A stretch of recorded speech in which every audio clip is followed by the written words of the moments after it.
explicit violence in your writings? It's what I do, is one answer. I write horror fiction. There is a kind of curiosity that we have as human beings about our life processes. One of our last life processes is death. It's a legitimate subject for curiosity.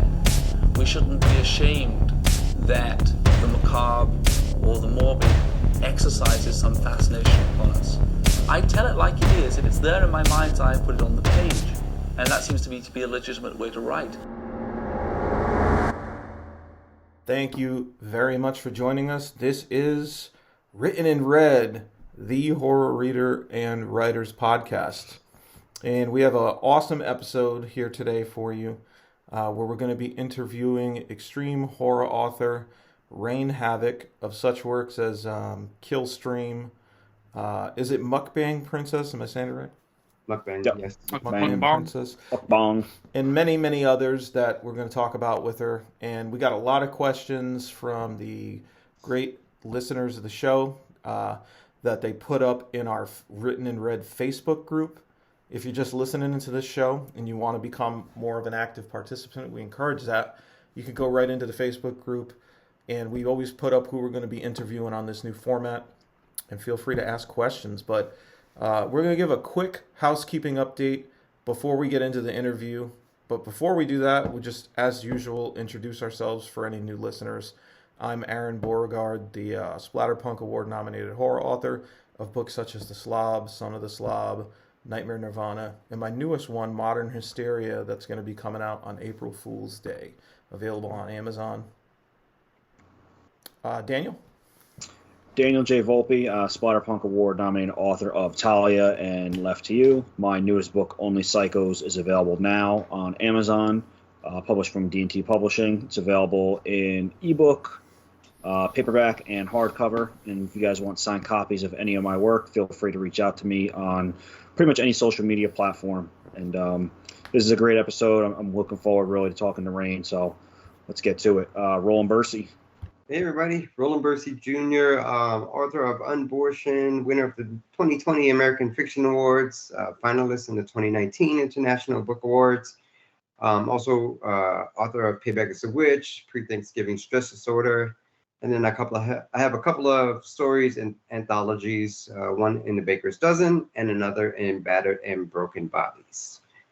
Carver Pike. Hey everybody, Carver Pike, Splatterpunk Award nominated author of Diablo Snuff series, Grad Night, Scalp. I'm back from my little hiatus. I've collected lots of bull semen, and I'm back and ready to hang out with y'all. So let's do it. It looks like it was a profitable harvest because your hair is fucking on point. Spectacular. It's fucking creamier than the Alfredo I had for dinner, dude. This is incredible. It's frothy. Like, there's a froth to it. Like, it's so nice. Well, It's as creamier than my smegma. oh, What did he Yeah. say? Roland's a His smegma, cheesemaker dude. over here. I didn't even hear. Creamier than my smegma. yeah, he's got that. He's got that Belo cheese, you know. But we got some good stuff coming up, guys. I mean, this episode is going to take place after the Scares That Care convention, so it's kind of weird. We got to project the future. We hope that we gave you those Written in Red books that were released and that they were signed by all of us. So we hope you enjoyed receiving those. Should the delivery gods make it all come through on time. Yes. But we'll have, I think we'll definitely be doing an episode to talk about our experiences at Scares That Care and how the panels and the readings and the reader interactions went. I think that's going to be pretty cool. Oh, yeah, it's going to be great. Yes. I think probably we're going to be seeing a lot of other authors and publishers coming up on the show. As we go, we kind of got a slate of a few different people that are going to be coming up soon. So be sure, as we said again, to check out the Facebook group or email us at writteninredpodcast@gmail.com. if you Great job. if you have any suggestions of people that you'd like to have us have on. Yeah. But definitely check out the Facebook group because you can ask questions in there. We do read the questions off, no matter how ridiculous or childish. Match y'all. All right. What do you guys think? Is there any other updates that we really have? Can't think of any. No? I think so. Just excited to talk to Rayne. All right. Well, Yeah. I guess we should get right to it then. Without further ado, here is the infamous Rayne Havok.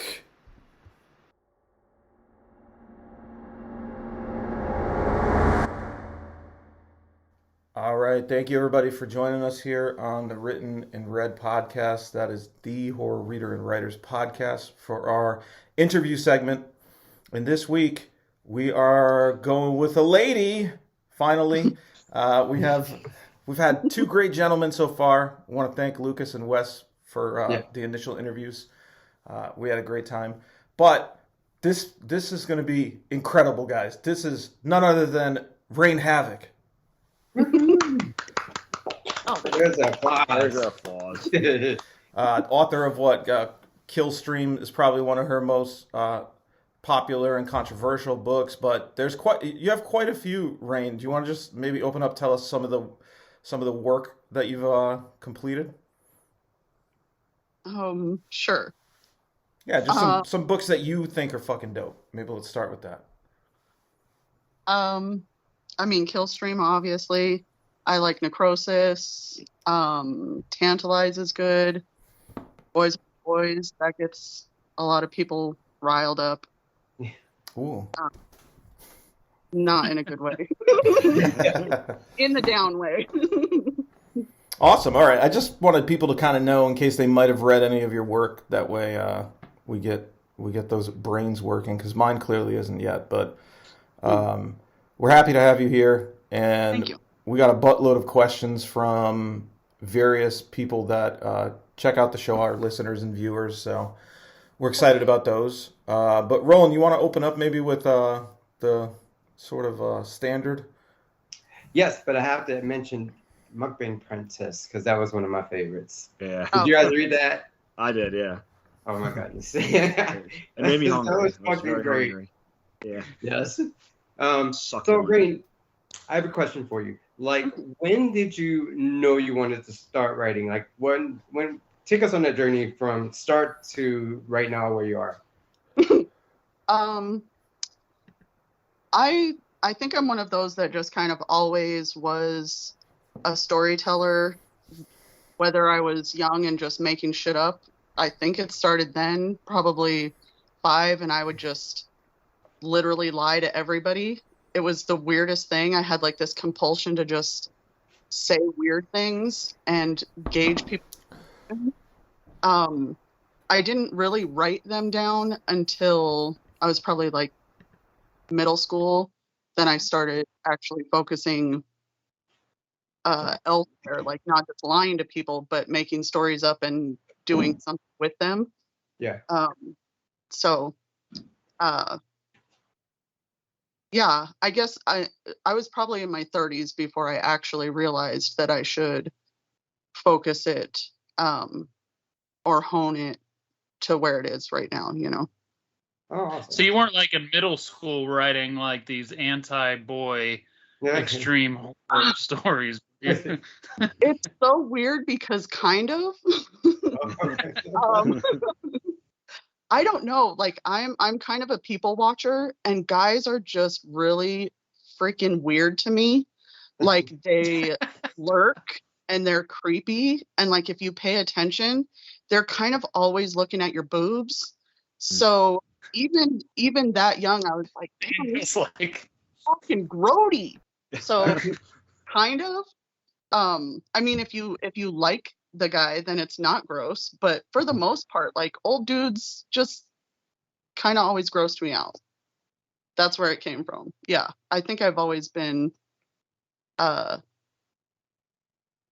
feminist, or whatever people want to call me. Okay. Has it always been horror for you, or did you start somewhere else and it kind of graduated into horror? I mean, I don't know that I feel like I'm not necessarily only horror. I'm kind of like a raunchy horror, you know? Yeah. Like there has to be like sex and grime and raunch in order for me to even want to sit down to do anything with it. Oh, nice. That's, That sounds like Daniel Volpe. yeah. It No, does. like not my writing, like actually No. me. Just typical Saturday, you know. Yeah, it's, But- not, it's usually Friday nights, but I was gonna say not even a Saturday. It's probably like a Tuesday or Wednesday. could be. Could be. So probably in the same way that I was leering at those guys, leering at women, I turned into that and then made it kind of like a weird full circle of raunchy, leering writing, you know. Yeah. Awesome. That kind of thing. That's Like awesome. it. I got a question too, real quick, before we get into, you know, some of the reader questions and stuff. As far as like appearances and stuff, I noticed that, you know, you don't tend to do a lot of like podcasts and stuff like that, and you're a little more reserved maybe than some of the authors that we interact with. Is there any particular reason for that, or is it just you're kind of more concerned with writing and not so much? Because the only reason I ask is like I'm sure a lot of our listeners are kind of curious about as far as from promotional standpoints. Like I do see you very active on social media and stuff like that, but I'm just curious kind of that why that approach is. Like I did that for a bit too, and you know, for me it was because I was working a full-time job still, and some of the stuff I was writing I knew I could get fucking fired pretty much for it probably. But Yeah. For me, it's when I first started writing or publishing, it was more that I just didn't want to like girls are different than guys. Like guys can be whatever they want. They're still respected. They're still looked at like normal things. But if a girl's writing what I write and I don't fit the mold, then it's off-putting to people, in my opinion, or I have learned that. You know what I mean? So I don't want to make anybody's idea about what or who Rayne is be something else by me. You know? Like 9 times out of 10, if someone were to describe what they think Rayne Havok looks like, it's like some hot goth chick, and I'm just like a boring white girl. So, you know, I'm not that. And I don't want to be, if there's a fantasy to be had with who Rayne is, I don't want to interrupt that, you know? all right, I'll edit that last few sentences out of the show then. I'm just kidding. But I mean, no, I did decide to put a picture because there is a reality that I'm like a real person and you should humanize me instead of just sending me weird shit, because you think then, yes, I am some weird girl who's into that stuff because I write that. But I kind of humanized myself just with a couple pictures here and there. Well, let me just put this out there real quick for the weird messages you're getting. If you could just forward them directly to Roland. Send those people directly to him. Do you not already send your stuff to Roland too? He's desensitized to my stuff now, so he needs a fresh batch of weirdos. So RolandBurseyJr.com, Roland Bursey Jr. on all social media platforms. What are you doing? You got it, Roland. All right, bring them on. I don't mind. Hey, he'll take them all. File them up. I know. All right, you want to move into some of these reader questions real quick? let's do it. Let's just do it, because there's one we have to get to that I think the people just want. We'll just start with this one. We'll see where it goes, because it's amazing. So author Matt Shaw, who is, should be no stranger to anybody listening or watching the show, his question to you is, she can watch 2 male authors do the naked bump with each other. Who does she choose and why? Go ahead. You're on the hot seat. Mad. Personally, I have thought of every male author that I know naked now because of this question. Okay. And it boils down to Roland's giggle. I'm and whoever he chooses is going to be a blast because of those little giggles. It will be him just being super happy about it. No. Period. Look at that. My ears are getting red. Look at that. Do you choose? What are you gonna choose? Nicholas Sparks, Roland, or? I don't know. Can I choose more than one? Because I'm into 3-ways and 4-ways. Yeah, no, yep, every one of them. Human centipede. We're gonna do the human centipede. Let's see if I had to make a choice. Well, definitely Matt Shaw has to be in there. Oh yeah. For sure. And I don't know. I have to think about the rest. No, you don't. You just I do. I want to hear Matt Shaw talk dirty to you, though, because that'd be awesome, Roland. Things he would say to you. So I want to hear Matt Shaw talk dirty to you. That would just be crunch. Full great. Something tells me that Matt asked this question in hopes that he would be involved in this sexual escapade. So I think he'll probably be satisfied by this, you know? Matt is a mess. All right, well, there you go, Matt. I hope that answers your question for Miss Rayne Havok here. Absolutely. So, all right, let's go to some other ones. Candace Nola. What was her favorite book to write? And if she could collab with one of you four, who would it be? My favorite book to write, I think, was The Other Place, mostly because I started that and it was going to be something, and it turned into something completely different as I was writing it. And I kept surprising myself and just laughing hysterically at the antics. And it just went way, way beyond what I thought it was going to be. I've actually read that one. I was the one with it's like a magic shop or some kind of shop, right? Yes, I did read it. I have, probably unlike you guys, maybe, but I have Collecting Rayne Volume 2 and Volume 1. They're signed, but I can't show you guys what they say because we'd probably get banned from YouTube because she's right. She wrote me very, very nasty things in here. Very explicit. But yeah, that was a cool story. I really liked that one. I've read a few of them. I think I read Boys Will Be Boys, The Other Place. What the hell was the one that there's one you did for Christmas, right? Wasn't there a Christmas themed one? Yeah, story. That was a cool one too. What were you gonna say, Roland? I was gonna ask Rayne. So, damn it. So you said it started as one thing and went into something else. When you're writing, do you have like a process? Do you outline or do you just go with the flow and see what happens? So I usually, oddly, I think of like the punchline or the ending of it, and I write up to that.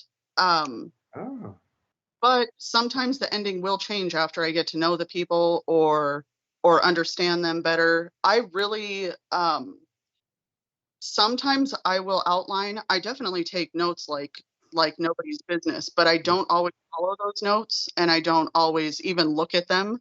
But sometimes just, writing them down helps the creative process. Oh, yeah. Like times out of 10, if I'm furthering a story, it's because I'm just like folding laundry or doing almost nothing. And then the story just kind of clicks into place, and I just write that next part and that next part up to the end. Yeah, like note taking can be annoying sometimes. Like it'll be when you're driving and it's like, fuck, I gotta type this note out. I don't want to lose this. Or like when you're in bed, you're fucking exhausted. But I have been utilizing Siri more. Yeah, I've been utilizing Siri more and just being like, Siri, make note. And then I'll say something and, I'll be like, oh, the man goes to the tree, and she'll be like, the man pees. It'll be something fucked up. I'll be like, that's close enough. Close enough. I get it. Yeah, I'll get it. That was I'll remember what I meant, and then you don't. That was actually, Roland stole that question. That was actually from Alex Simmons, one of our listeners. He wanted to know that question. So thank you, Alex, for jumping on and asking. Miss Christina Pfeiffer wants to know, who is your favorite person and why is it her? She's so cool. She's awesome. I sent her an art copy of something coming out, and she's very, very ecstatic. So she's a huge fan of the show, and her podcast with Marion, Mothers of Mayhem, is awesome. So if you guys aren't watching that, please go over and check their channel out and give them a subscription. You'll like it. Oh, yeah, she's great. My favorite person knows who my favorite person is. There's no question. So Got it. You're welcome. I appreciate you too. Carver, you got anything to add to this conversation, or are you just still tired from all that bull semen collecting? I was gonna say I collected quite a bit, so Your hair looks amazing, by the way. And I did refer to you as an adult Jimmy Neutron, just so if you haven't watched it yet and you do watch it, I don't want you to be shocked by that. But It got a good chuckle. Yeah. It did. Please, I thought it please. was Renton 10. Wasn't that what? Who called me that? Somebody. That's That anybody Sean? here. Was it Tommy Carr? Post pictures of it. I don't remember who was. Remember who? Incredible insight, Yeah. Carver. We were lost without you.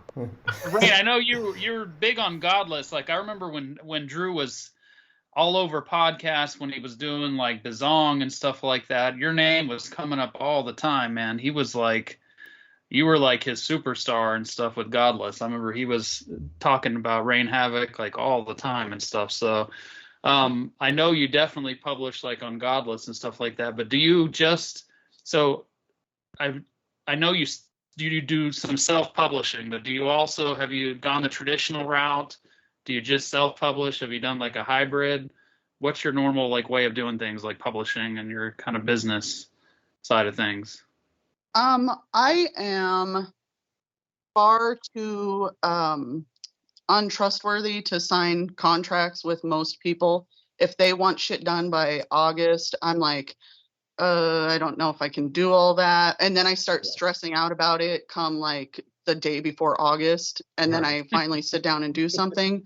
Or I'm like right on top of it and I am just like I write it the next day. So I can't be under somebody else's ideas for what I need to be doing because it just messes with my flow. And sometimes I'll have a flow and sometimes I won't have a flow. So I don't really want to disappoint people. And then, once I've written something, I absolutely hate it. And I kind of have to just push the publish button and throw it away, or I might never even release it because I just, like, while I'm writing it, I think, oh my God, this is the best thing in the entire fucking world. And nobody's ever thought of this. And I'm so excited about it. And then it's done. And I'm like, oh my God, what have I done? I just shat paper. It's fucking trash. And then, so I hit publish and I run and I never think of it until like the reviews come in. And I'm like, oh yeah, okay, maybe I remember it was good. So. Speaking of your reviews, do you do you tend to look at them, or is it like you don't like to see them when you get bad reviews? Does it affect you?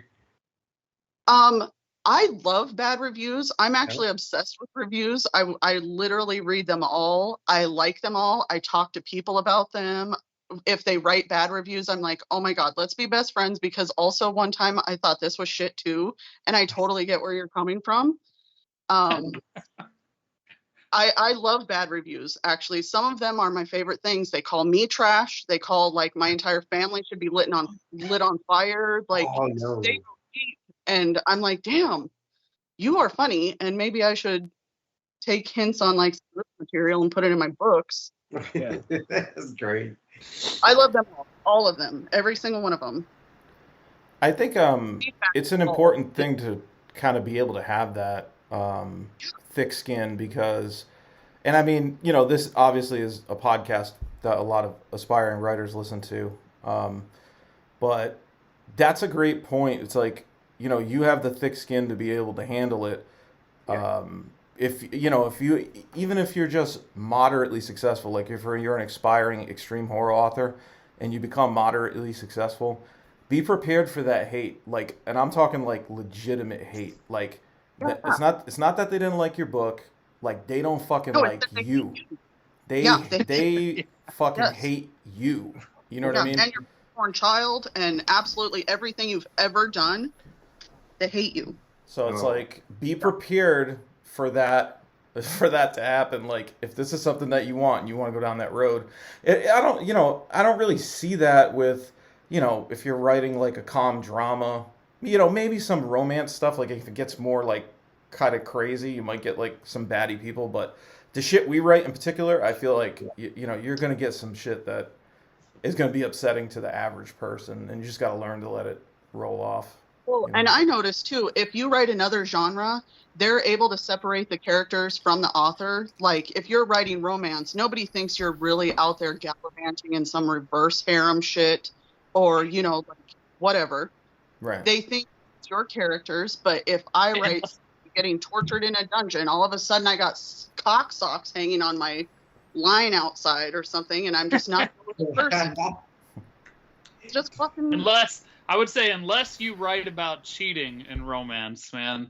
If you write about a guy cheating, if there's any cheating that goes on, I've been fucking slayed on like Goodreads, especially, man. I had a woman write like a fucking book about how my whole entire book was about cheating and stuff, and I mean she didn't even get past like the first couple chapters, and it wasn't even cheating. So, but anyway, like as soon as there was something close to cheating, she just went off, man. Like you could tell she'd been cheated on in the past, and she just wasn't having it, man. She hated my guts for that. I mean, oof. But pushing triggers. Now, Rayne, do you feel like being able to accept all the negative criticism is easier with using a pen name? I mean, I assume that that's a pen name. I don't think that you're. Yes, I mean, in my professional experience, do you think that that's easier to use a pen name if you were in fact using a pen name? Daniel, her father is Thunderstorm Havoc, dude. What the fuck are you talking about? You know, I knew that too. How did I fuck that up? Actually, I think people could be meaner to me because I'm not a real name. You know, if I was my real name, they might actually have some sympathy and not call me names. But, you know, I'm not a real girl if I have a fake name. So they're mean. I'm not a real girl. Carver Pike has a fake name. We're mean to him, so I mean, it doesn't really matter. Oh, you're mean. Oh, that's what I'm sorry. No, you're not mean. You just. All right. Let's see. Yeah, I think that's an interesting topic, though. The hatred is there's always so much of it. So aspiring authors, like you said. I mean, I think we mentioned this once before. I can't remember which author it was that posted online. He took a picture of like his 1-star review and made a T-shirt out of it. It was awesome. Yeah, like nice. At his Amazon review, it was like a 1-star, and he like printed it out on a T-shirt and was posting pictures of it. I know. Mike Salt has one of his books, and one of his newer books, he dedicates it to one of his 1-star reviewers, and it says like, "Oh, if you thought that book was shit, here's more toilet paper to wipe your ass with," or something like that. So he's a funny dude. So he's got a really good Instagram account. He is funny. Yeah. Matt Shaw literally just did that too. Like he does. the filth book. I'm trying to remember what the name was. It was like Pure Fucking Filth. Pure Fucking Filth. Yeah, and that was I think that was the quote from the review, or something like that. But yeah. It's just mind-boggling to me still, you know, that like people don't understand that this shit is not real. That it's just storytelling, you know, it's like horror fiction. Like if you're sticking up for characters that don't exist, you know, like why don't you want to stick up for somebody? Stick up for someone who exists, man. Like I don't know, it just boggles my mind. But what do we got for other questions before I fucking blow a gasket? Relax, Aaron. Your hair's turning white. It's how fucking excited you get. So Angelique Jordana, who is another excellent author.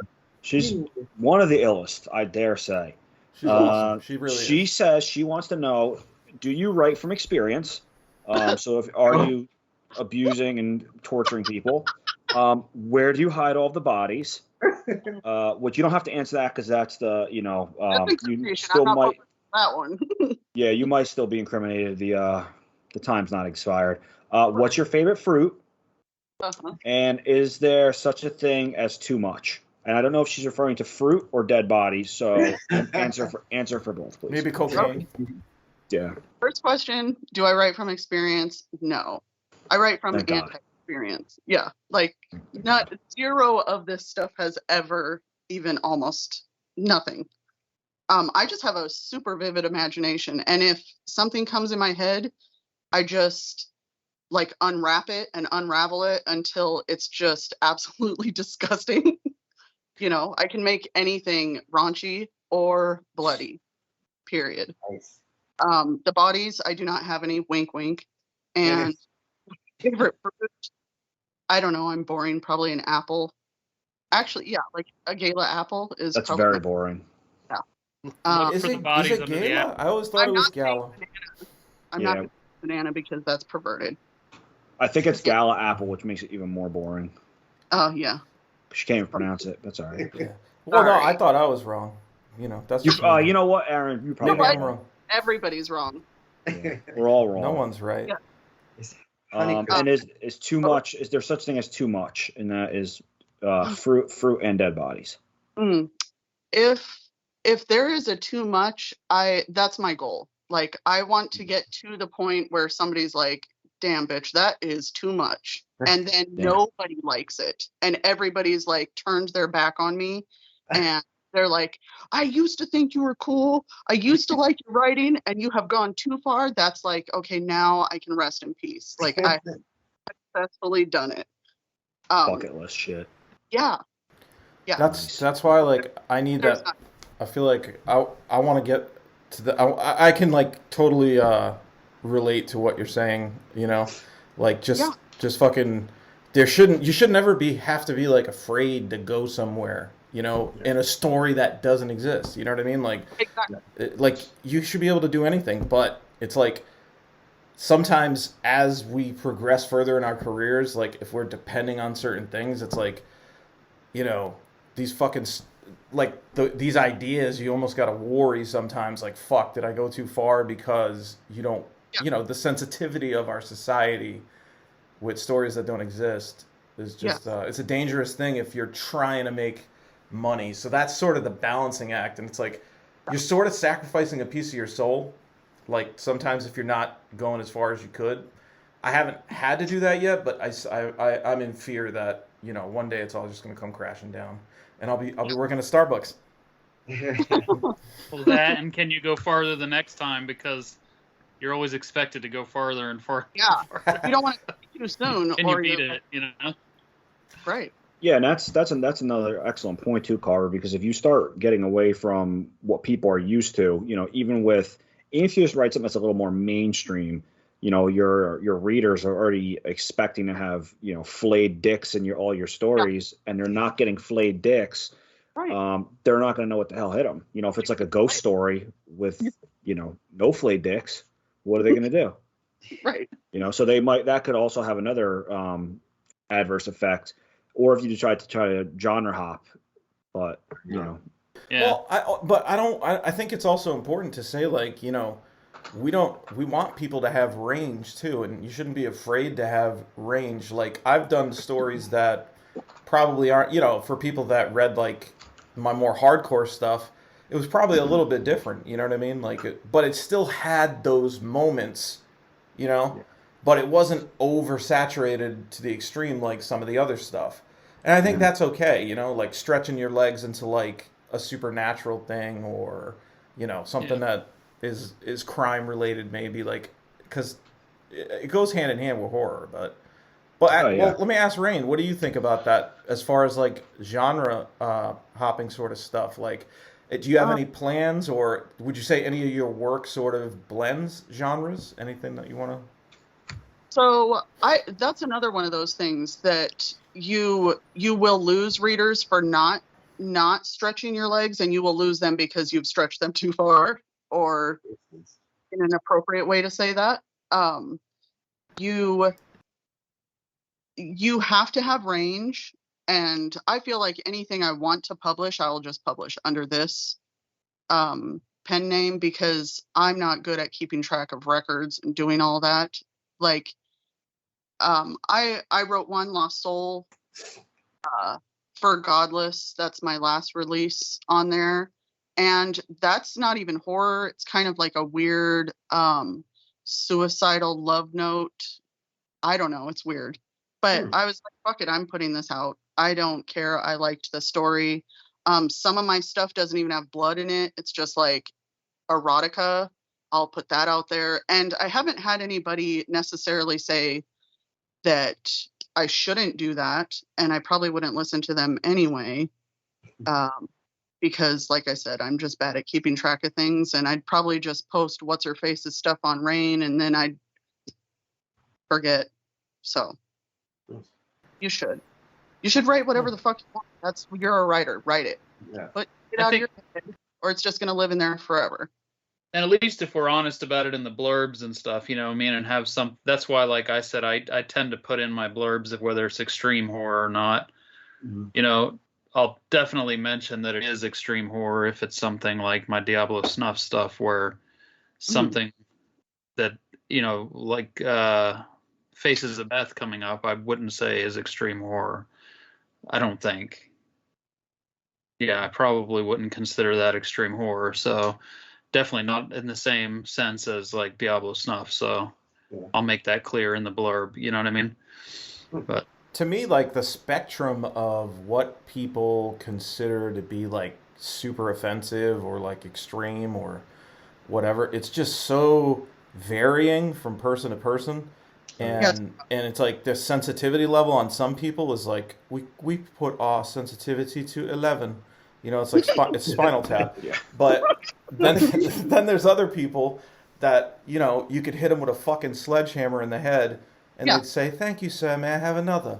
Like, wow, maybe you should have pushed the envelope a little. This is garbage. And you're like, whoa, I just wrote balls to the wall on this. And you can't satisfy everyone. That's it. So for me, and sorry, just to wrap up my thing, Dan, just like, so what I do for mine is I put a general warning on every single one of my books that just says, warning, this contains like, sensitive content, something along those lines. Reader discretion is advised.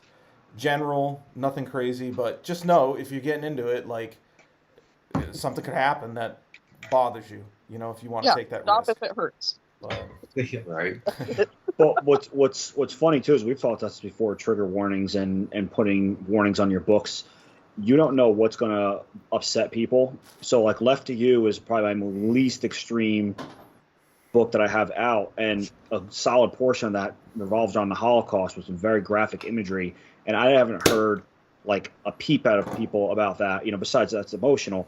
But there's a scene with a fucking dog that something happens to the dog off camera, and I've gotten like messages and people are like, I can't believe you fucking did that, that's fucking dirty, and I'm like, I told you, I just finished that book, and when I got to that scene, that's the first thing I thought is, he did not fucking kill the dog.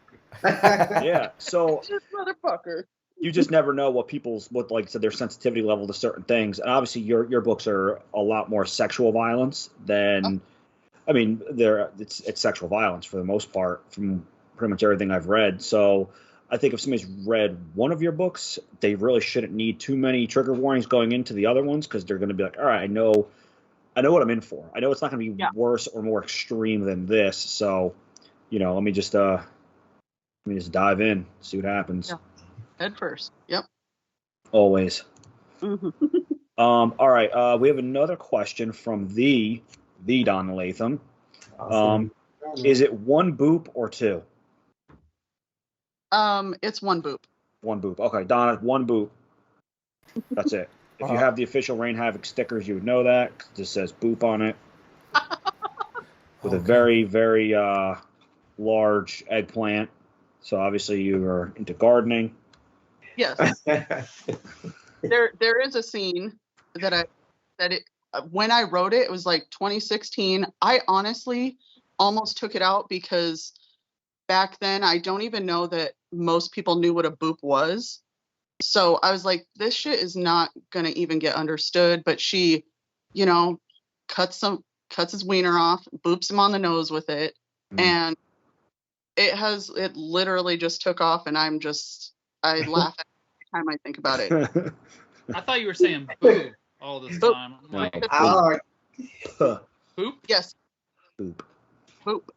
Like poop. B-O-O-P? Yes. Like boop? Yeah. Roland, do that again, please. Boop. There you go. Yeah. You've seen it. I needed Roland's visual. You've seen it up close. Yeah. All the time. Now imagine it's the penis and she gets booped in the nose with it. There you go. Roland in his bukkake moment. It's like Roland's getting beat with fun noodles over there. Give me more. Give me more. Well, Come on, Roland's a family show. Right. Here's. And that's why he gets the porn. That's why. Oh, God. He gets so All the much dick pics pornography. go to Roland. Oh, here we go.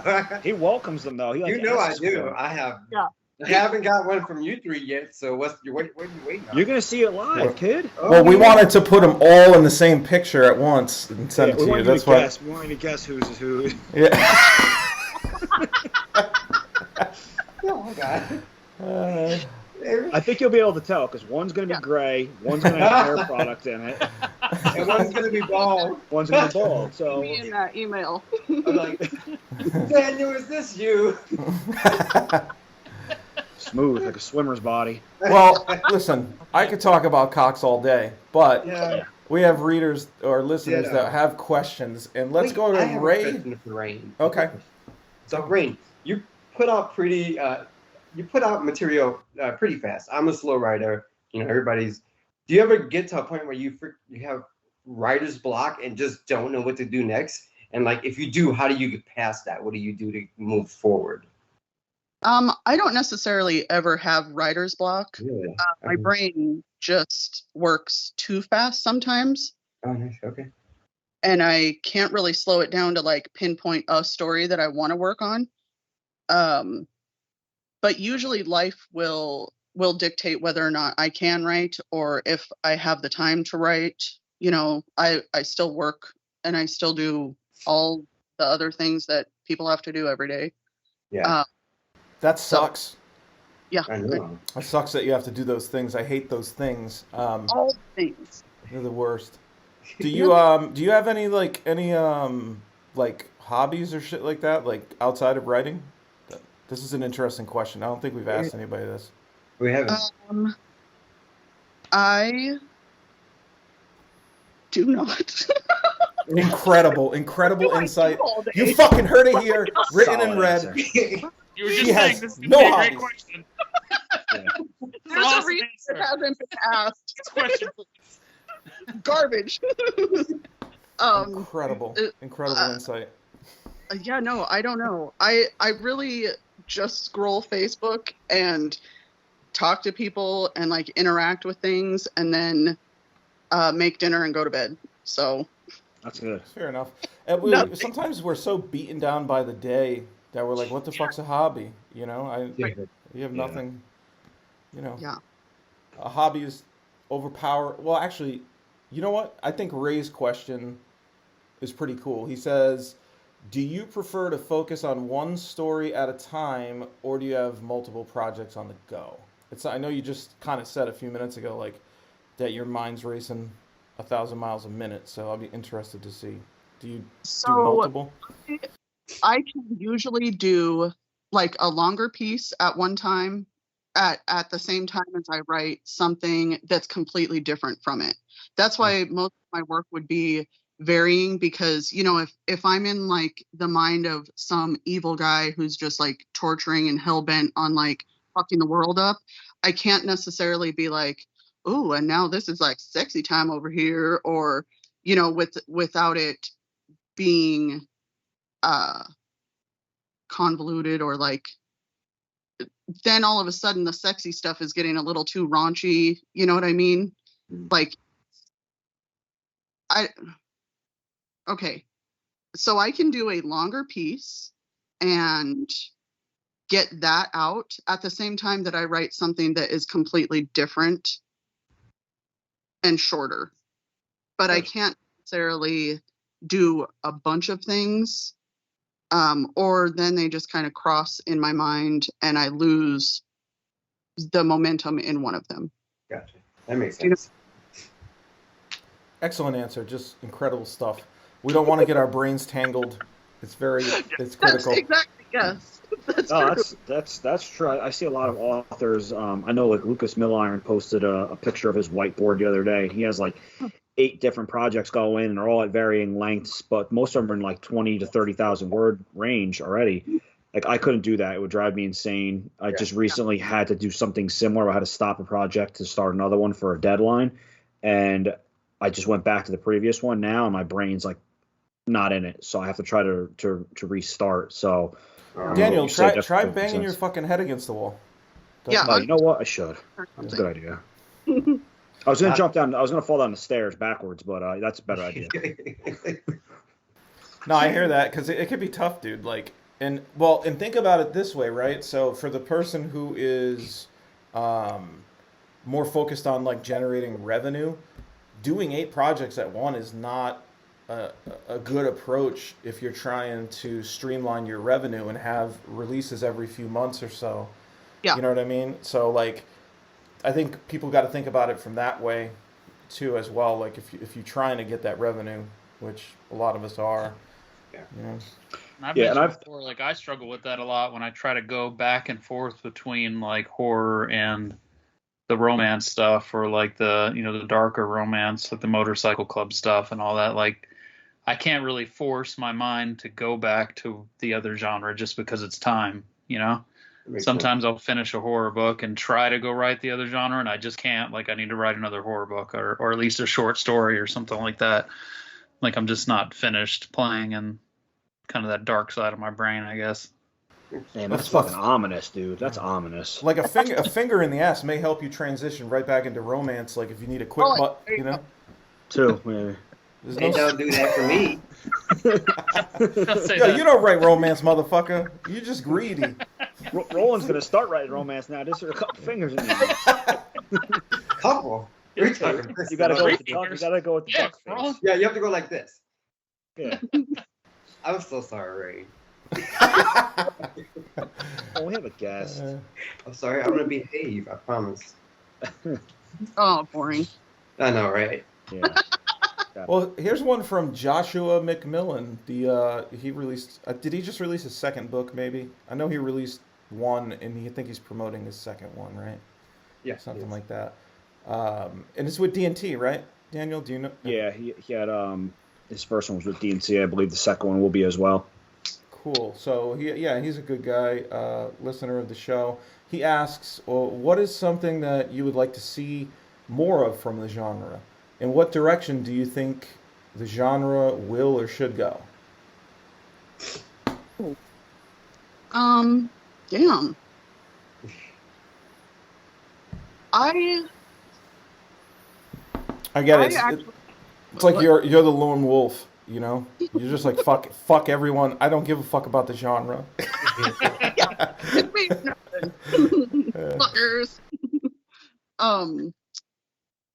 Really anywhere that it goes. Like I like seeing all the different directions that it does go, that it could go, that are outside even my own way of thinking. I love exploring all sorts of things, and I don't always think of all sorts of things.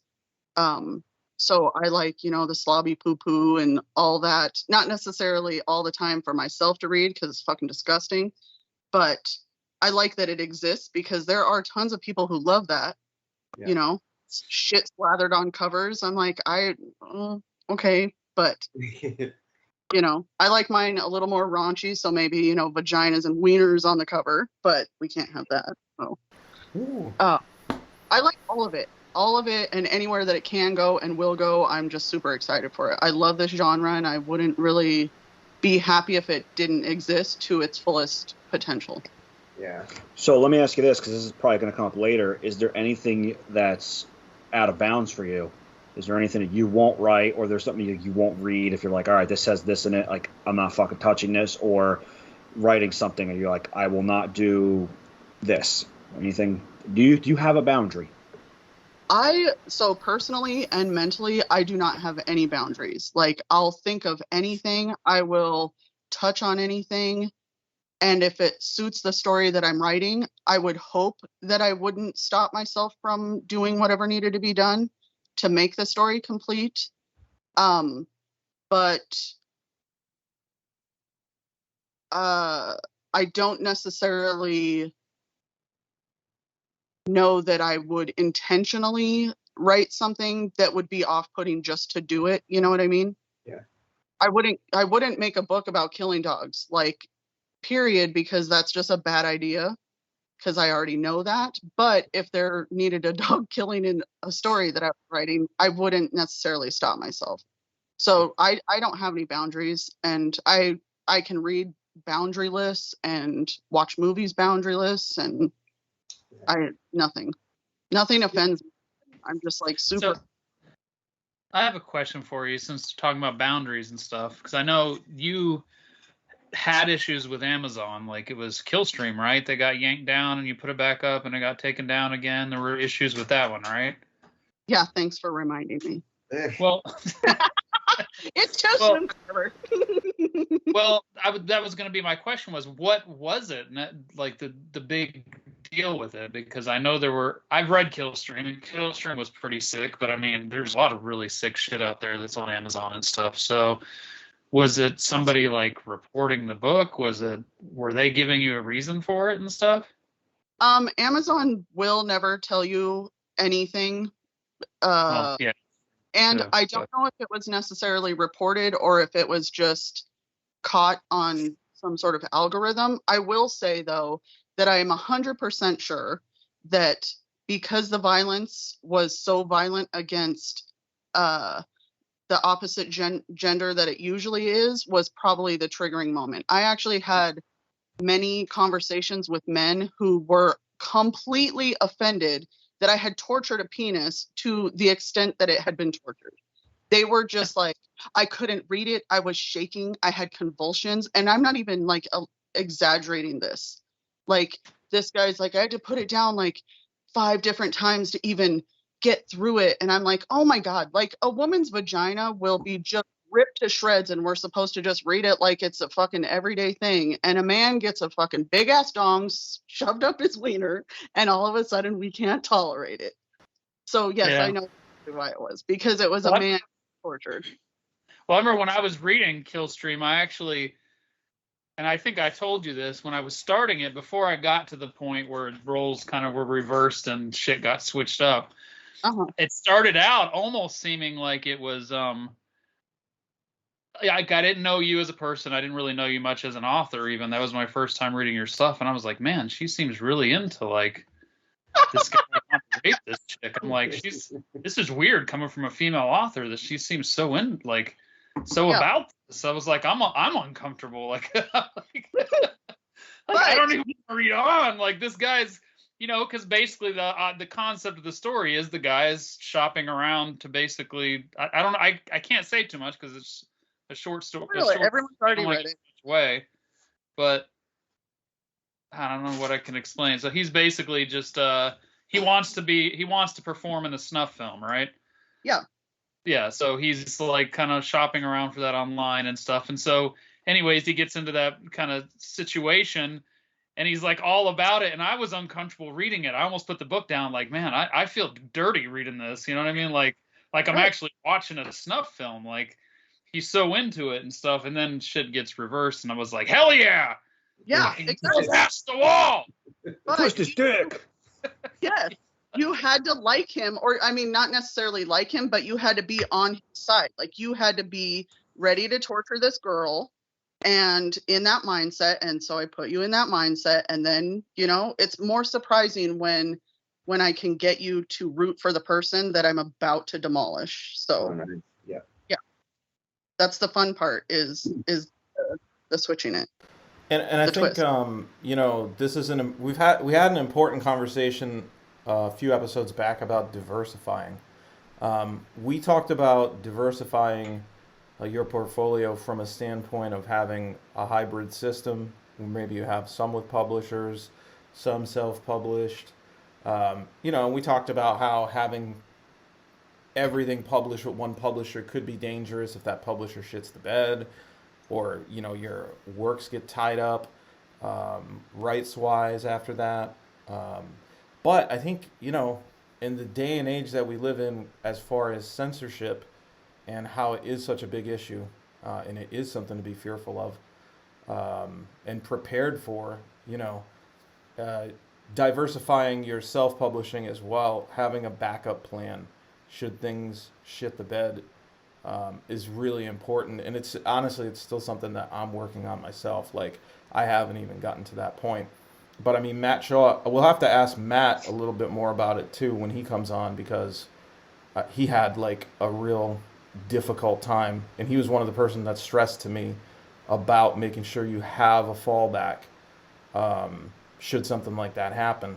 Now, and I think he did that because I was writing for a living at that time, you know what I mean? And he kind of, but it's like, it's so much fucking work to create a backup, but I think we'll have to talk more about that. But I just think it's an important point to bring up.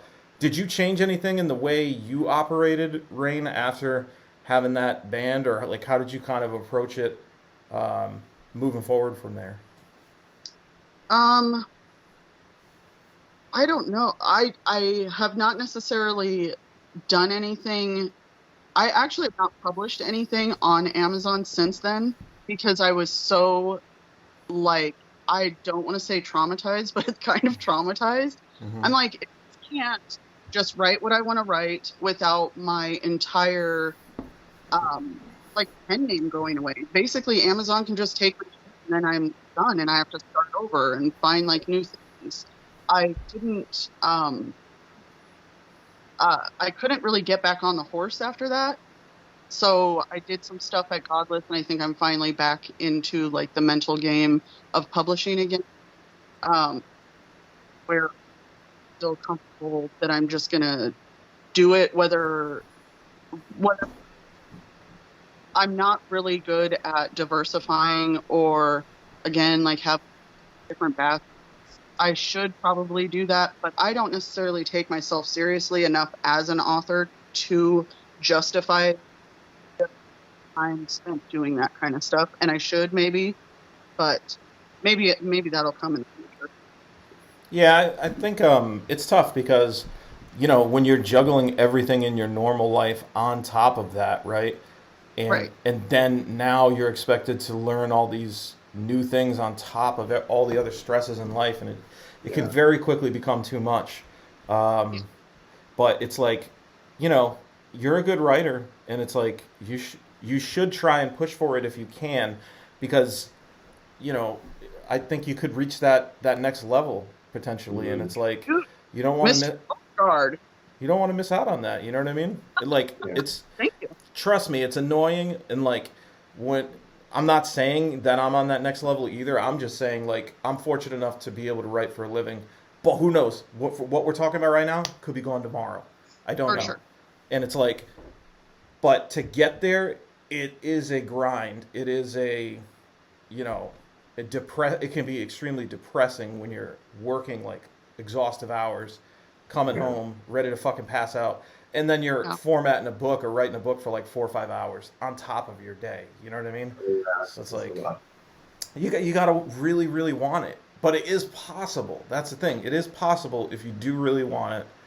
And I don't know. I hope you push forward, and Thank you. Maybe even seek out some publishers or something that can protect you, so you don't have to worry about the stresses of Amazon. Because, guys, are you familiar with that? Like, I feel like some publishers can offer a length of protection via printed paperback. I think ebook is different though.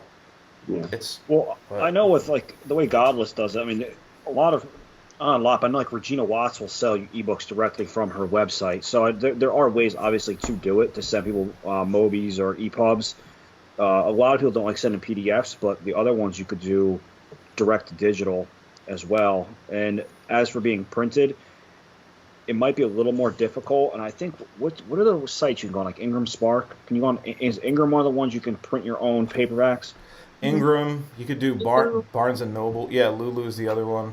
But again, the fuckery of it is that like you could have all your shit formatted for like Amazon, and it's like you're gonna have to reformat everything. Yeah. You're gonna have to reformat all your fucking covers, all the interiors, and but also, if you those outside publishers or book maker things, the cost is like extreme. Like I have my Killstreme book there at Lulu, and I have to market it for like $10, which, I mean, it's an 80-page thing, so it really shouldn't cost that much. Yeah. But there's like this fee and that fee, and all of a sudden I'm making 11 cents, and I can't make less than that, or they're like, oh well, you know, you have to make some sort of profit. So I make 11 cents on that after it's printed and sent. Wow. That's insane. Yeah. That's So horseshit. if you go to Amazon, you make like maybe $6 if it was $10. But going outside of Amazon, where I have to for Killstreme, they won't even put the paperback on there. So I had to have Lulu put the paperback on Amazon. That's the only way that it'll be on there. Barnes and Noble is a little bit better, Rayne, price wise. Like I think they're a little bit cheaper, and you can put a book out without having to publish it too, like and just order copies that way if you want as well, which is kind of cool.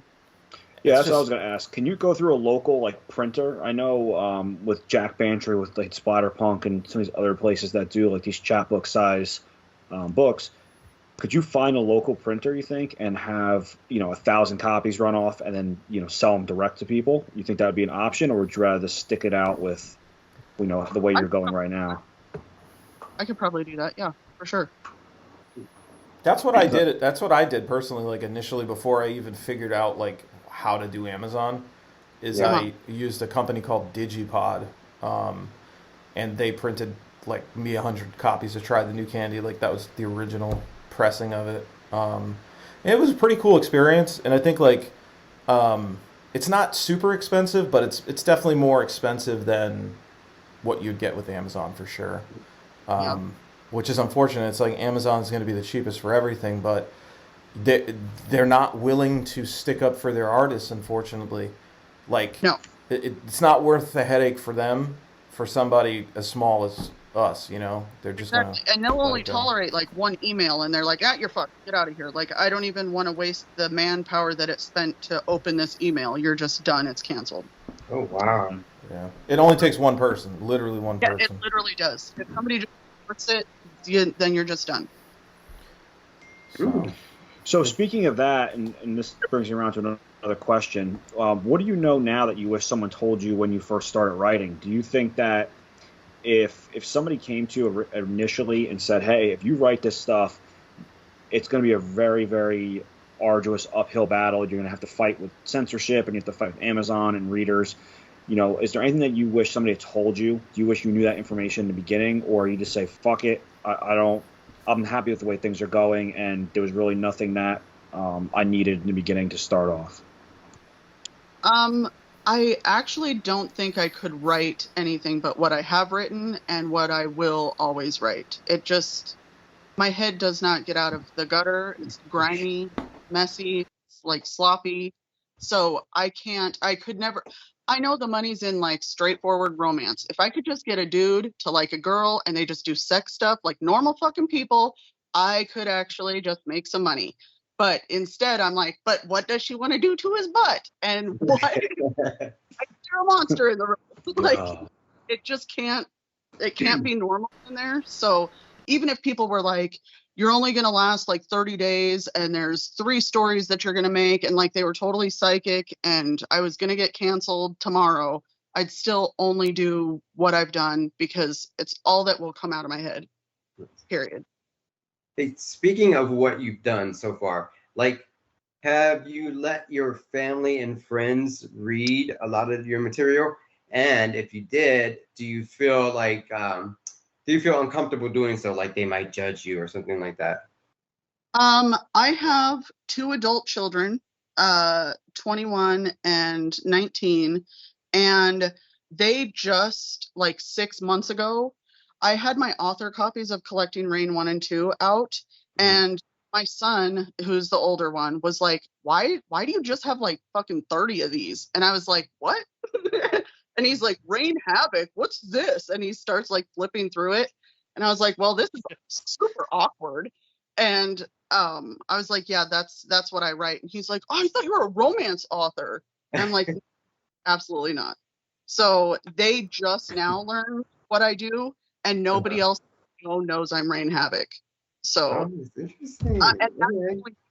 I find it super weird for people I know personally to read my thoughts, because it's like personal shit in there. It's like secret stuff. I can't necessarily look at you in the face and know that I just did that in a book. I feel so weird. Yeah. You know what I mean? it's personal. It's like a diary, but like weird. I don't know. So I don't tell anybody. Nobody knows. My kids know now, but they're not going to open shit like that. They're not going to want to know me like that. I know that. Oh, interesting. Okay. It could have been a beneficial parenting tool, though. Like, you know, you boys get to bed, or I'm gonna make cock socks out of you. You know. Exactly. Yeah. I'll have them read Mukbang Princess, and they'll be like, "Oh, this is what our life could have been, huh?" This is dinner. Cash. Yeah. Well, Dinner served. we got a cool email from Dawn Keat, one of our top listeners, I would say. And I think the top listener. I would say so. She's fanatical. She's the first one to person. comment, and every episode that comes out, Dawn is the first one. Yeah. To jump right on it. She's excellent. So thank you for that, Dawn. I think actually Rayne probably answered the first question initially. What got you into horror? It was just her compulsive lying, and I'm beginning to question this interview in general as to how much truth there is to I had it. that thought. I'm like, oh my god, these guys probably think I'm just foolish. Fucking doppelganger. But okay, she does have three other questions though. So, what book do you wish you'd written by an author, dead or alive? It doesn't matter which. Like, if you could take credit for an awesome book, you know. Not an awesome book, but like I kind of wish I wrote the Twilight things, only because I could do other shit now with that kind of money. Like she just blew all the fucking authors out of the park with that series. If I could do that, I have all that money, then I would write this stuff in like my downtime, you know. Oh, dude, you should go Harry Potter then. Isn't she like made the most money? Like mad fucking money. Honestly, Harry Potter is above my reading level. If I have to try and sound shit out on the first chapter, I am not reading this. Oh, like, right. The fictitious process of you creating this book would have been more difficult. I get it. Yeah. Creating all the shit with Harry Potter and that fantasy world and all that's complicated, man. It's too hard. I agree. Roland, have you ever read Harry Potter? No. I don't know if you give us a spell or something like that. Expecto Patronum. Hey, very nice. Oh, that was beautiful. That's the only spell I know from Harry Potter. All right, thank you, Roland. She got a new book coming out. I think it's Harry Potter and the Fentanyl Fiend, I believe. Yeah. Was the new one. Hagrid's all doped out in the dark forest, slinging dope. It's like, this is what happens in life, kids. Yeah. The Adderall Princess is here. Yeah. All right. So here's our next question. Do you listen to any music or podcasts when writing your book? And if you do, what do you listen to? Besides this one, because we know that's obvious. Oh, clearly. I used to write and listen to music, and I do that anymore because I find that like a 3-minute spurt or burst of a song just interrupts my flow. You know, like it has that up and down of it, and then the next song starts and I'm just kind of moody with it instead of just being a good flow.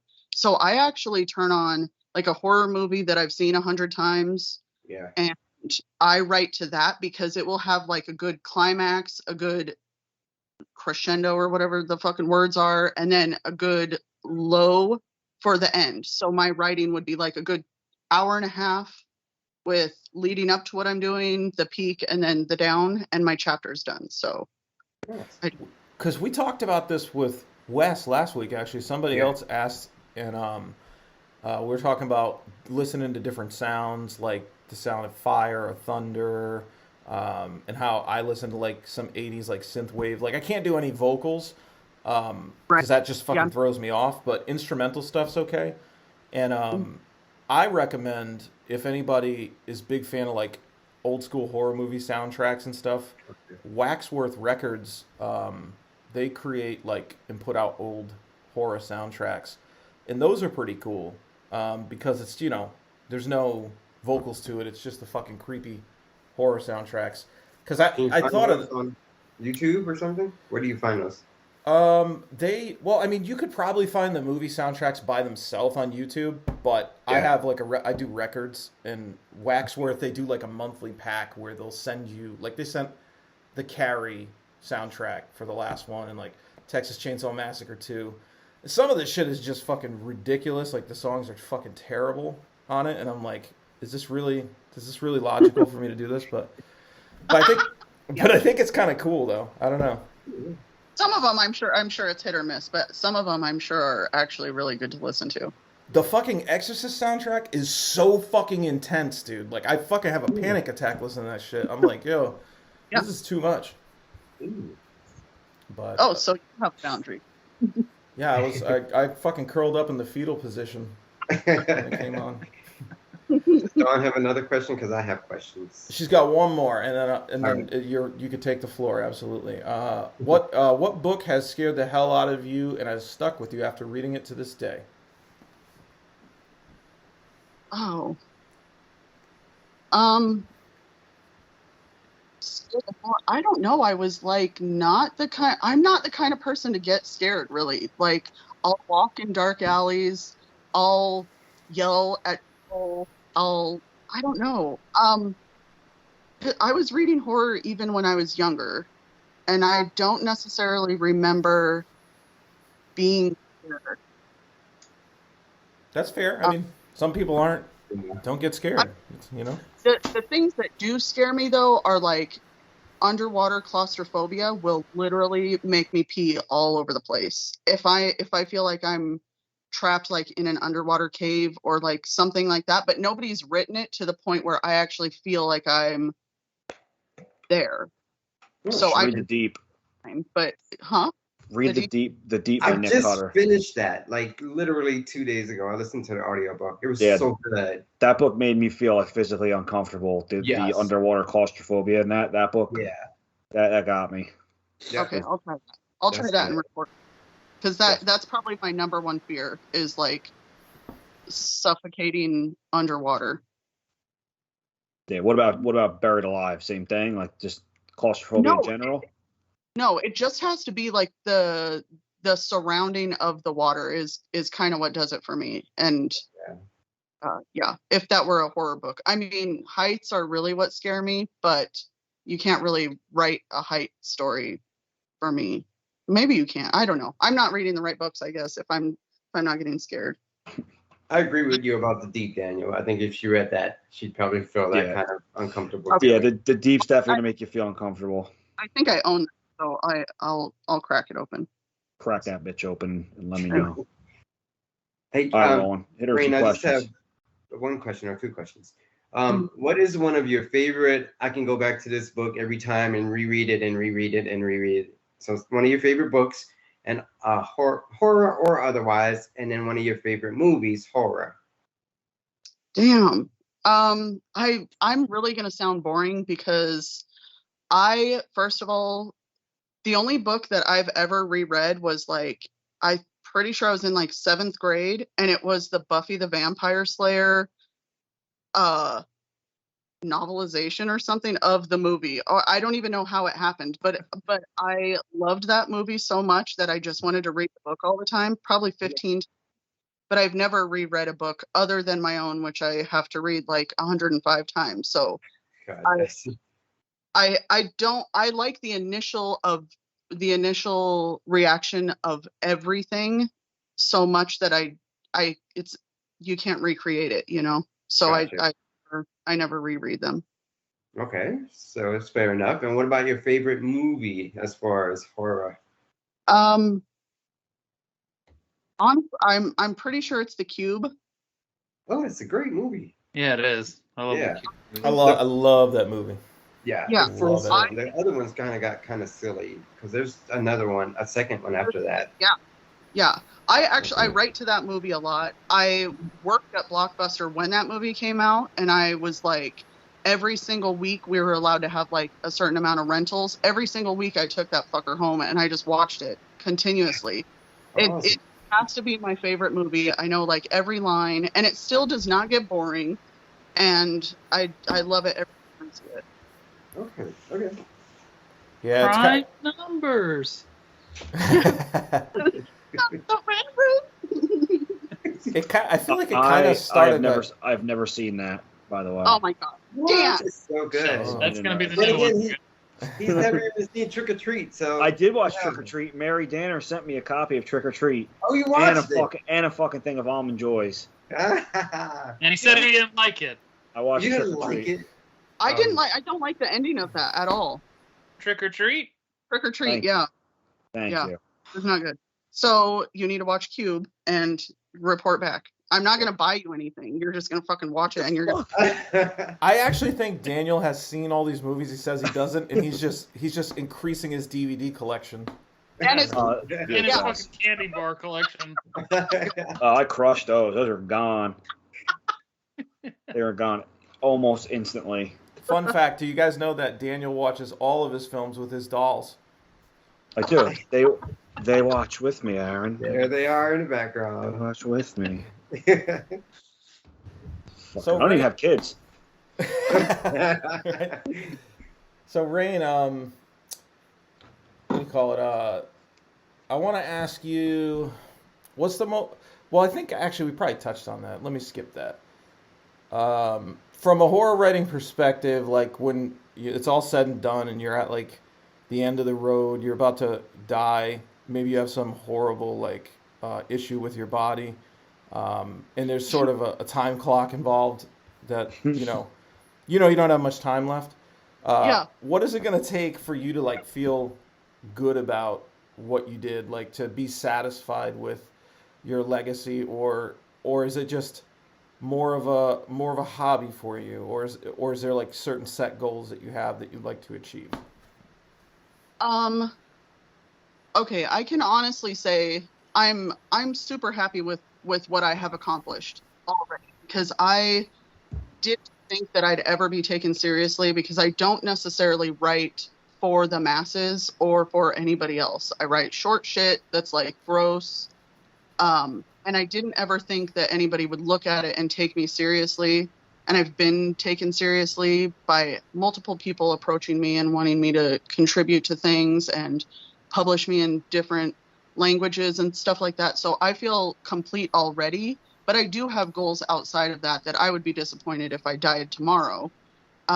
Where like I would love to sit down and just write all day, every day, get all the stories out, because I feel like I have enough ideas that there could be plenty of stuff.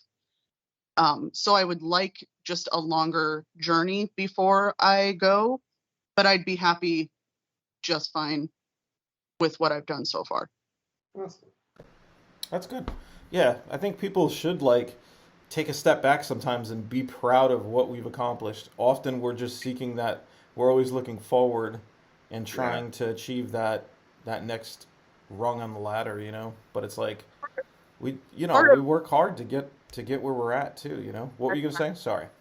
I was just gonna say the biggest thing that anybody could ever do is just finish a story, because it's so fun to start an idea and it's so exhilarating to like have it and start it, but when it's like written and trying to wrap it up again, it gets so long and arduous, and that it's actually really daunting. So to just put something like that out is a big enough milestone that you should just be proud with that you did it. Mm-hmm. Absolutely. I have a question for you. Mm-hmm. How did okay, your book is still on the list for First Chapter Freak Show for my YouTube show. So I do have it on the list. That list is just long. So I am going to read, and I'm asked, the question is how to say it correctly. Is it Mukbang Princess? How do you say that word right? I think it's mukbang. Is it mukbang? I actually looked up the I pronunciation. still don't even know what it means. I don't know what it is, but I kind of want to be surprised by it. Daniel's laughing, so it must be. Now I'm the guy that thought bukkake was something served at a sushi restaurant. So and can be. Love learning. That was the best thing in the entire world. Like Carver probably could have ordered a bukkake. I'll take two. Someone asked me during a live feed, they said something about bukkake and asked me what it was or something, and I was like, I don't know. It sounds like something to order at a sushi restaurant. I don't know. I think you can. It's on the back page, but you can order it. I think that's what's an egg rock soup, roll. Right? Egg rock soup. Like a bukkake roll and some mukbang Princess. Yeah. It's only a 2,500 word short stories. So hurry up and get on it. Spin the wheel or do whatever the fuck you do. I know it's it's a long list, man. Yeah, but you're the list maker. Scoot it the fuck up. Yeah, seriously. Your cover art, Rayne, do you like have any a hand in that, or how do you do your covers? Because I'm just looking at them. I love them. I do my own covers because I am weird and I have like a vision or a color scheme or an idea. Like Mukbang Princess was just a pink ass cover with some gold stars in my head. And it was like, this needs to be a cover. And if somebody told me otherwise, I probably would have just hurt them. You heard it here first. Threats of violence. You're getting in the backyard. Ridiculous. Uncalled for. Yeah, I have to do all my covers, whether they're good or not. I've heard people are like, oh my god, these are just so stupid, but I don't really care, and I don't even think they fit the genre. They're so just abstract and not necessarily anything. I mean, if I could do like a Beauregard cover, I'd probably sell more, but that's just not what's in my head. You know what I mean? I'm just a simple girl. But even if you say the covers don't really go with the genre, and like it works perfectly to me, like Mukbang. And when I get into it and I realize what it is, I'm like, this is the fucking best ass cover because it's so simple. You know, it's unexpected. Definitely unexpected. That's kind of that is like I want somebody not necessarily to be like tortured or tormented by it, but I want them to be confused that they picked up this cover and then some shit is really weird inside here. You know, I do put a broad trigger warning that is trigger warning, I think. I'd say could be traumatizing or something. I don't know. I don't even remember what I put in there, but there is some sort of trigger warning. Yeah. People should do it if they want to. But I don't. I like them to not necessarily understand what they're about to get into. That makes it all the better. Yeah. Fair enough. Ooh, look at Is this it cool cover. I mean, Is it going to get me kicked off of fucking YouTube? Well, Mother Maggot didn't get me kicked off of YouTube. No, it won't. surprisingly. It's pink cover. It's a pink cover. What could be inside it? Okay. Yeah. Yeah. Just Google Well, I found it. out reading Story Mother about a Maggot is not princess. bad. It is a fantasy story about a princess, Carver. Mhm. Yeah. Look at the cover. I like the covers too, Rayne. I think they're awesome. Yeah. And Thank you. who knows? It might not even be the case. I don't know. A lot of people. There's just as many people that fucking hate my covers that like them. I feel like somebody said that all the characters on my covers look like they've been dipped in shit. And, Was that Matt Shaw? Did Matt Shaw say that? no, it was Said just. that. It was just some lady in like Books of Horror, and she was like, "Is he trying to appeal to like, what's the fucking word? Chorophile, the people that eat shit or something?" And this is, I never say anything to negative feedbacks, but it almost sounded like she was talking shit to my readers, like saying that my readers are a bunch of shit eaters.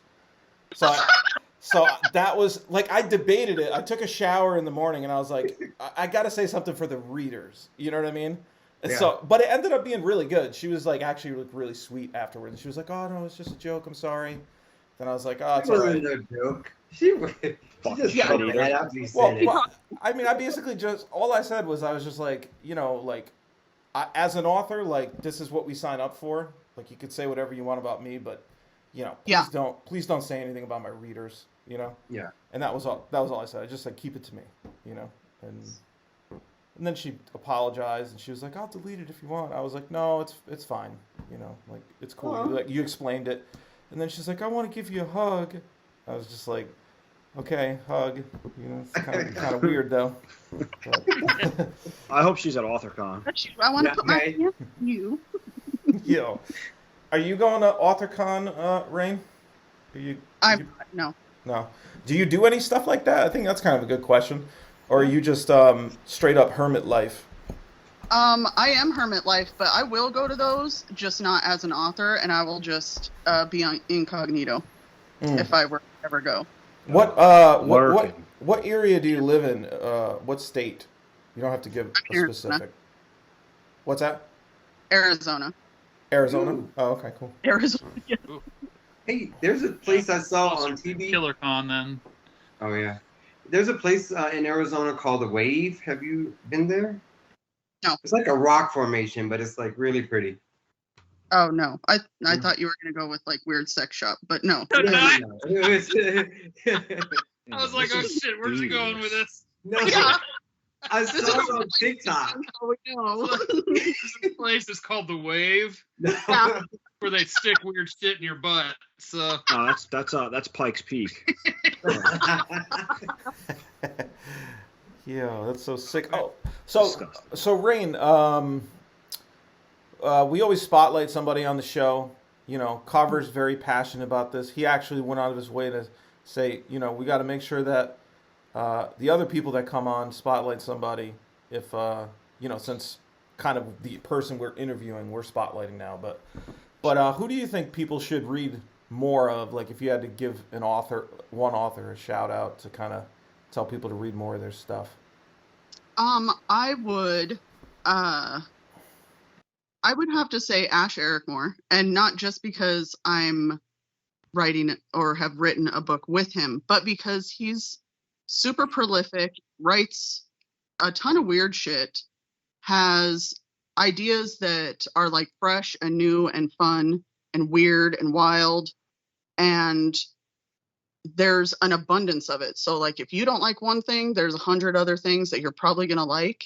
And I don't know that he gets the recognition because he's so prolific that he writes anything you know, singular or something that he's just known for one thing. You know what I mean? He's just diverse. you know, it's kind of funny you say that. It's kind of there's one thing. It's like as an author, you want to be prolific. You want to put work out there as much as you can, right? And sometimes, if you like you were just saying, kind of, I think that sometimes as authors, when we write so hard and we write so fast and we, you know, try to pump work out there like that, that we don't take the time to stop and really work, you know, maybe work on marketing one book long enough and hard enough. And you'll see, like, sometimes an author will come out with one book. They have one book out, and that book is hitting all the fucking charts, and they're just like doing amazing, man. I mean, they're like, you see that book everywhere and that author's name everywhere and stuff like that. And you'll see authors like Ash Ericmore that have, like, I remember coming across one of Ash's books, and I haven't read his work, but he had it was a clown book. It was a book with a clown on the cover and holding balloons or something like that. Cool cover. Carney. It caught my eye right away. Was it called? What was it called? Carney. Yeah, that's what I was thinking. It was Carney. Mhm. And like, I think I bought it. I think it's on my Kindle. Just grabbed it because the cover was cool right away and stuff. And I didn't realize it just recently when I saw Ash's name more on Facebook and stuff, I happened to come across that cover again. I was like, oh shit, I remember this cover from a long time ago. And I looked and was like, damn, he has a lot of work out. And that's one of those things that it's like he puts out so much work, and it's kind of sad when authors do that. We work so hard, we put out so much work, and we don't even get recognized for it sometimes, or some authors don't.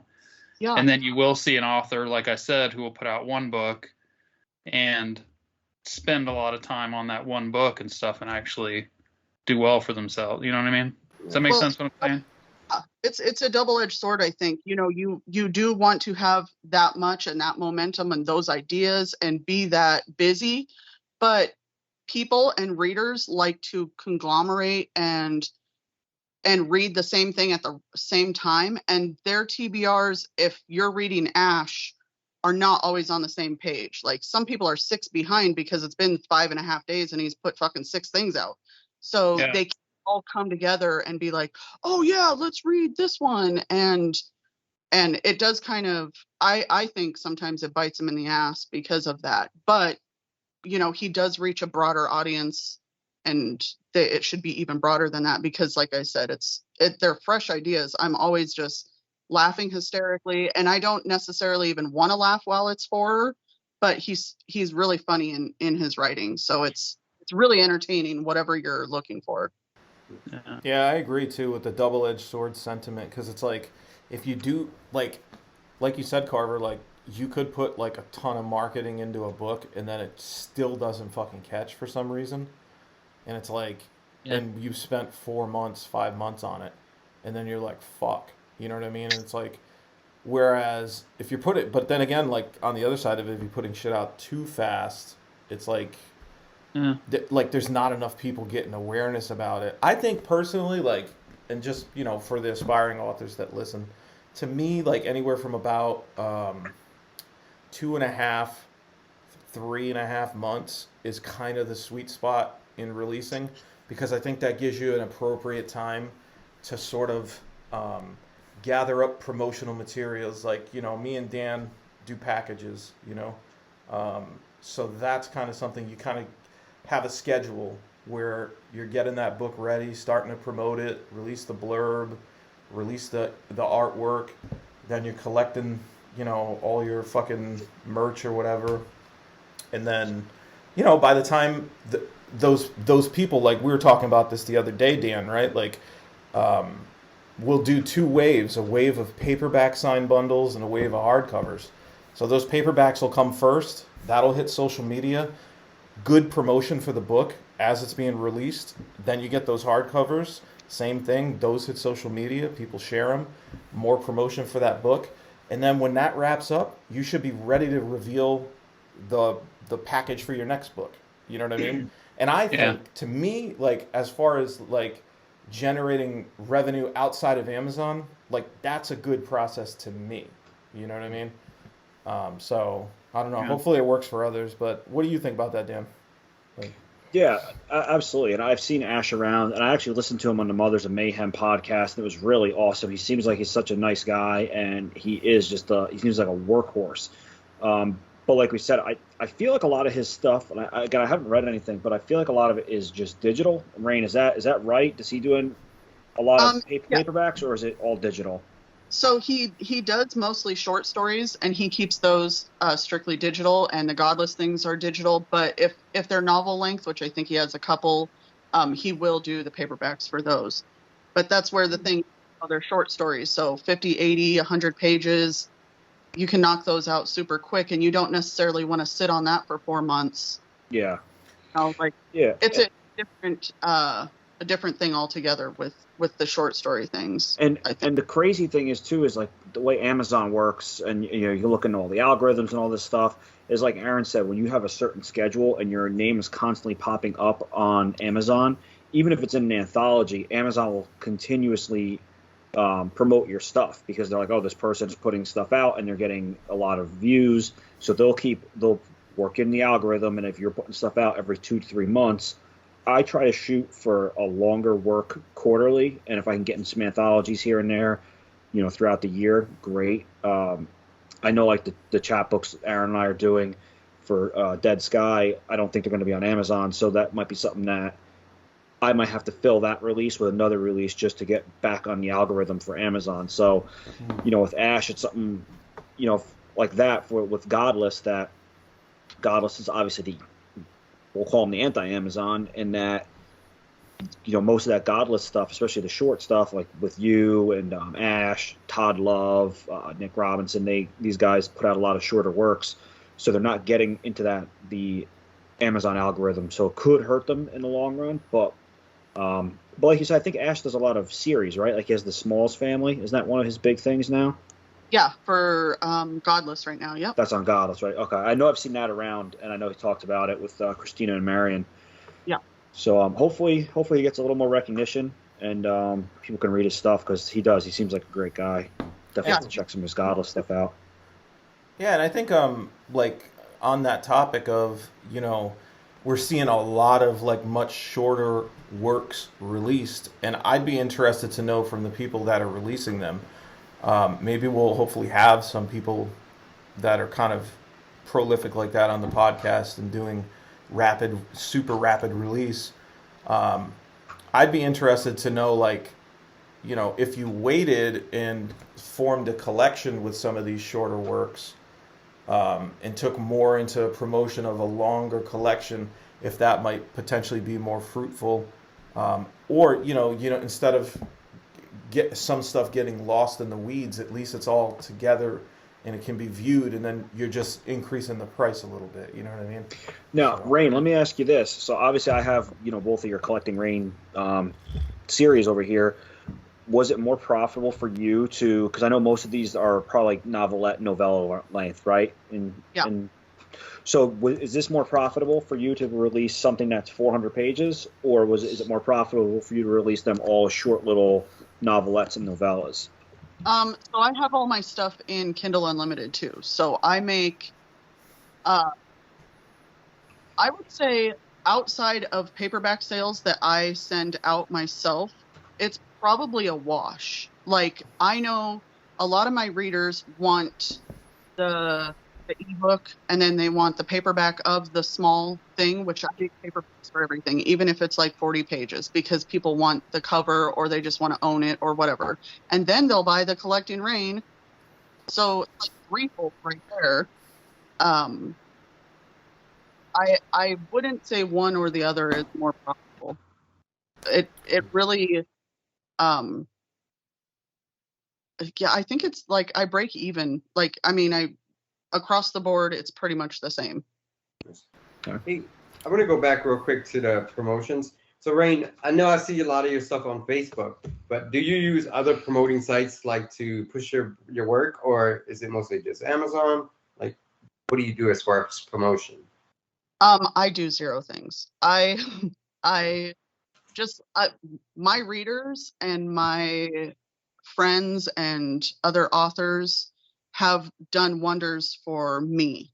Yes. They are essentially what makes other people read it. I can tell people to read my shit till I'm blue in the face, and they're just going to be like, okay, wacko. If Yeah. somebody else says it, that's where they're going to believe it. So I would never be able to promote myself in a serious enough way that it's just not my personality to be like, I could never fucking Volpe the fuck out of my book, you know. Yeah. Well, that's okay, because I'm sorry, Don.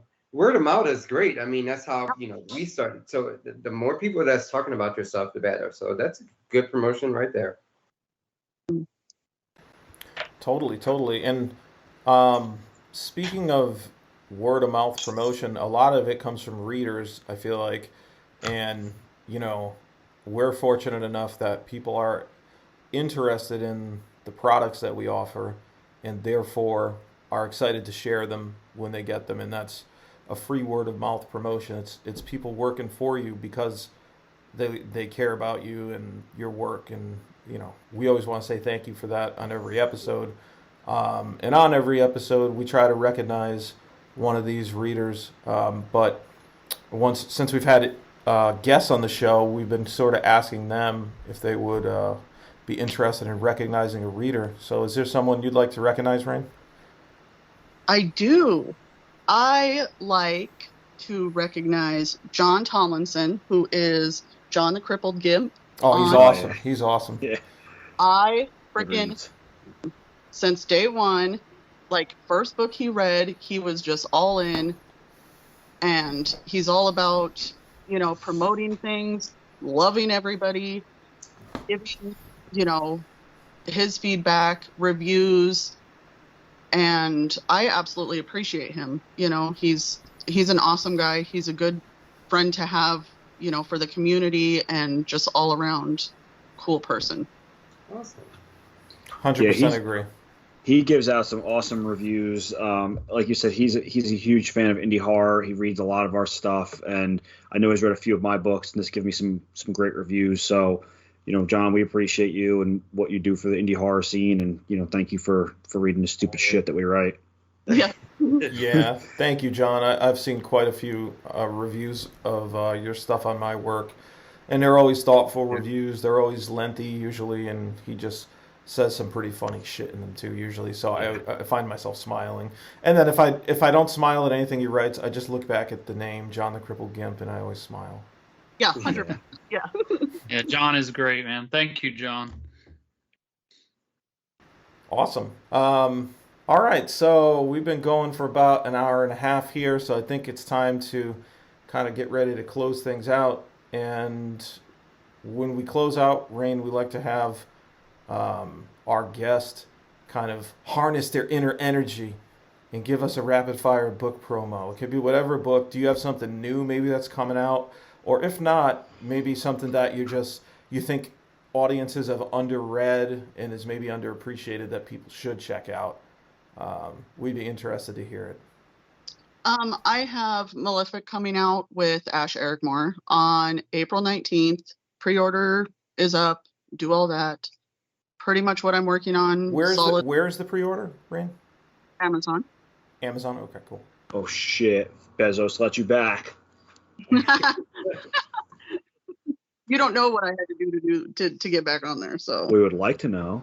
Caulk socks. Pictures. I'll send those. Keep going. I'm sorry for being rude. Oh, that's it. That's all I have. That's what I'm working on. That's what I got going. Yeah, but why should people want to fucking read this book? Hype us up. Yeah, tell us. Hype us up. Get your hype game up. It's secrets. Break shit. It's I don't know. It's just a good book. Just read it. I am excited to read this good book by Rayne Havok and Ash Ericmore. Fuck. Yep. God damn it. Aaron, you want to try the email? Not the email. I don't want to do the email right now. I saw you did it on the last one with Leslie. I saw that you did it correct.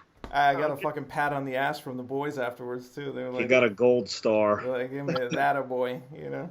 Yeah.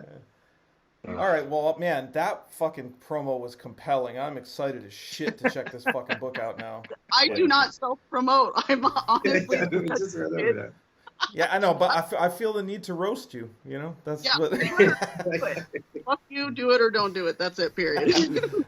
If you want it, you'll get it. If you don't, fuck off. That's fair. That's fair. We don't even want everybody reading this shit. This shit is not for everybody. You know what I mean? It truly is not. Like, there are plenty of people I wish that did not read my shit because it's just not for them. You know? Yeah. And, they knew that when he picked it up, though. Some of them don't. Read it. Some of them don't. Some of them pick it up and like they'll see the cover and they're like, "Oh, this looks nice," and they read it and like, "Oh my god, I can't believe this was." You know, about a fucking repulsive guy who lives in a house who's really disgusting, who tortures women. And you're like, you couldn't tell by the cover that this guy was a slob and had no lips on her face. But the cover was pink and it had a gold star on it. Oh, that you're gonna get mind fucked, Carver. Yeah, mind fucked in the ass. All right, well, this was an awesome episode. Honestly, I had a great time talking to all you guys. Not so much Rayne, but no, I'm just kidding. Oh man, I'm just kidding, Rayne. It was fucking it really was awesome, and it's great to finally actually talk to you. I know we've talked a couple times, you know, sidebar stuff, but I'm just really happy for your success. And like I said, I hope that you continue to push forward, and you know, don't do it on the count of me saying you should do it, but I hope that you get to that point. I just hope you get to that point where, like, you know, you just get the distribution or whatever it might be, and that your shit doesn't keep getting banned for any reason, because you're awesome, and we look forward to seeing you succeed. Thank you. Appreciate it. Where can we find all your shit? Do you want to just tell us real quick kind of where everybody should go to?